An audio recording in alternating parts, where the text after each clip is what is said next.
Amen? Palakpakan po natin ang Panginoon. Pray earnestly. Sincere. And most of all, pray. Siyempre, of course, na mayroong pananampalataya. Yun nga. Atin ang binanggit kanina na when we pray, pray with faith in God. Na to pray only na mayroong kang panalangin, na may pananampalataya, but to have faith in God as kind and generous Father.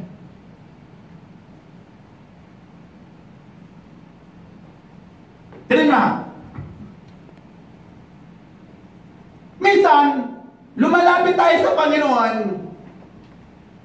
nananalangin tayo, humihingi tayo, pero gaano naman kalaki ang ating pananampalataya at paniniwala ng hinihingi natin ay ibibigay niya dahil hindi lang siya mabuti kundi mabait na Diyos at mapagbigay na Diyos.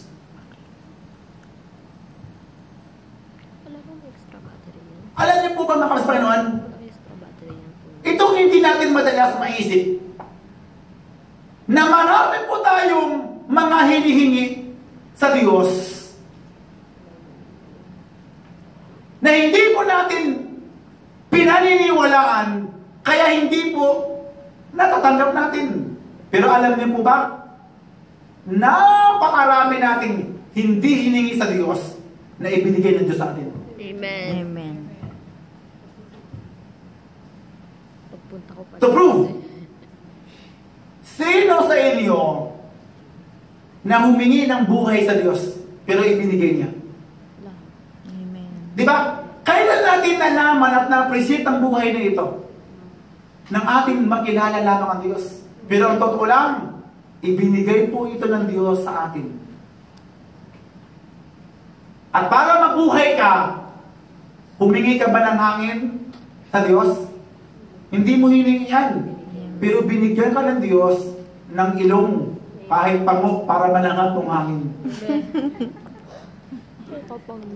To prove that He is a kind and a generous God, yung ilong mo, nilagyan po niya ng filter para hindi lahat ng masinghot mo diretso sa baga, sa atay at sa puso.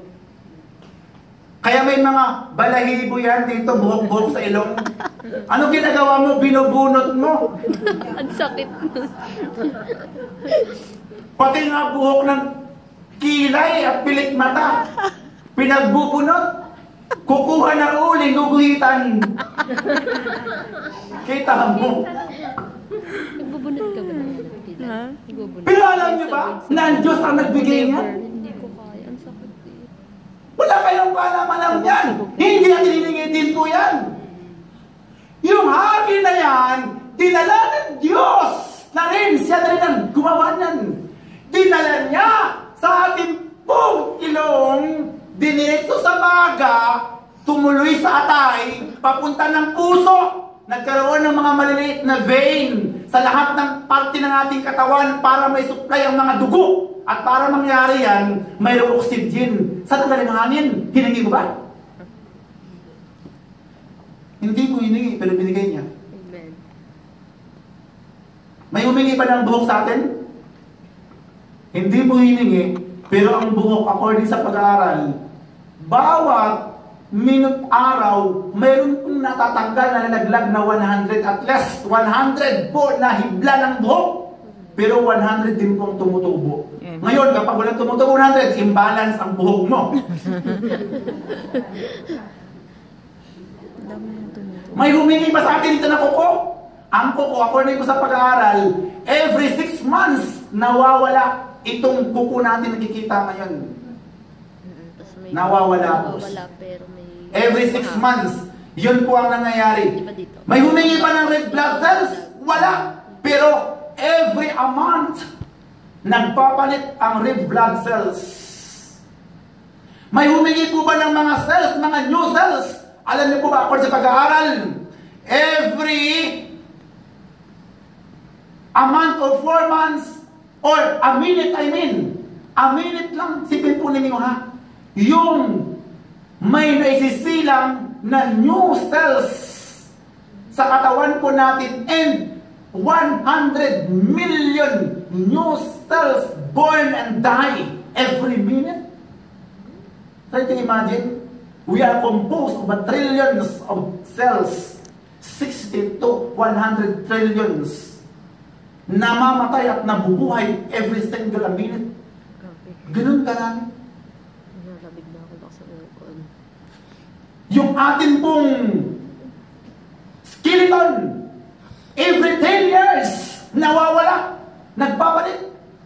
Yung atin pong mga muscles, every 15 years, napapalitan. Yung atin pong skin surface po yan, every a month, nawawala yung skin surface po natin, nababago. Half of our heart, mula pagkabata, ay napapalitan. Hindi lahat napapalitan. Pero alam niyo po ba, hiningin niyo yan? Hiningin niyo po ba magkaroon ng paningin? Binigyan ka ng mata ng Diyos at ang mga lenses ng mata po natin for the whole life, hindi napapalitan.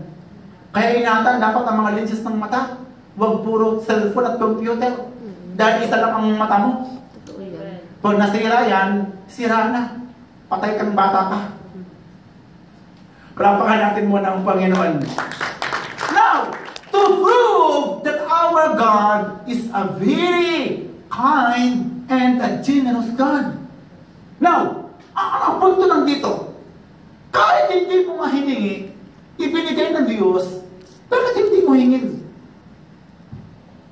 Yun yung punto ni Jesus eh. Amen?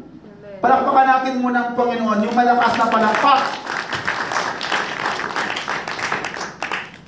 Kaya nga mayroon pa siyang binanggit po dito, sabi niya, kung kayo na mga magulang sa lupa, ganun nyo ha, unang sinabi, ay mabuti sa inyong anak. Nga naman, wala yatang magulang na hindi mabuti sa kanyang anak, pero hindi mabuti sa kapitbahay na anak. Di ba? Marami pong mga magulang ninanakawan yung anak ng may anak para ito sa kanyang anak lang. Kasi mabuti siyang magulang. Mapansin niyo ba yan? Ang tingin niya sa kanyang anak, ang ganda-ganda, ang gwapo-gwapo, pero ang pangit ng tingin sa kapitbahay ng kanyang anak. Amen. Mapansin niyo ba? Mandurugas, mandurukot ang kanyang anak, pero anak ng kanyang kapitbahay, hindi ganun ang kanyang tingin.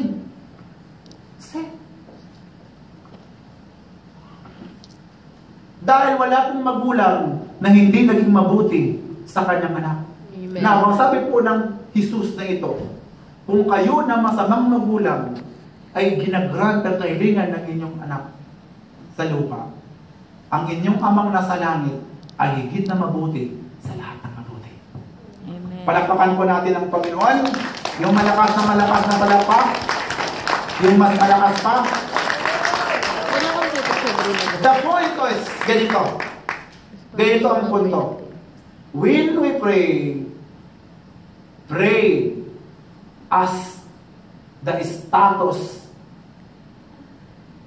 of child or children.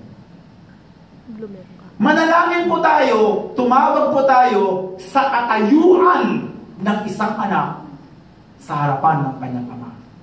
Ano sabi po ng John chapter 1 verse 12? Ang lahat ng tumanggap kay Kristo, nanalig at nanampalataya, ay binigyan ng karapatang maging anak ng kataas-taasang Ama. Sa makatuwid, tayo ay isang anak ng Diyos. Amen. Ilagay mo ang iyong katayuan bilang isang anak. Hindi isang kamag-anak. Hindi malayong kamag-anak o hindi anak. Naintindihan niyo po ba yun? Amen. Hindi kamag-anak, hindi malayong kamag-anak, kundi anak. At ang anak, hindi pwedeng tanggihan ng kanyang ama o ina. Palakpakan po natin si Lord at tayo po ito ngayon.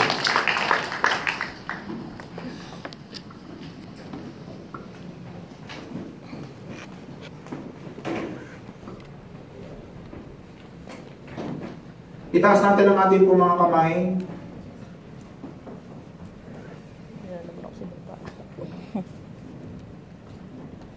At ipikit natin ang ating po mga mata.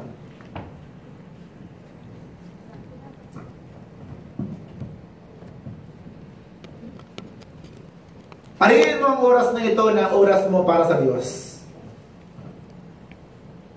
Sarilinin mo ang Diyos sa pamagitan ng iyong panalangin. Don't be a saint. Don't be hesitant. So drawn to come to God and have faith and believe. Manalangin po kayo na may pananalig at pananampalataya. At tanggapin. Mayroon bang mga mabibigat na problema na hindi mo kayang solusyonan? Sakit, karamdaman,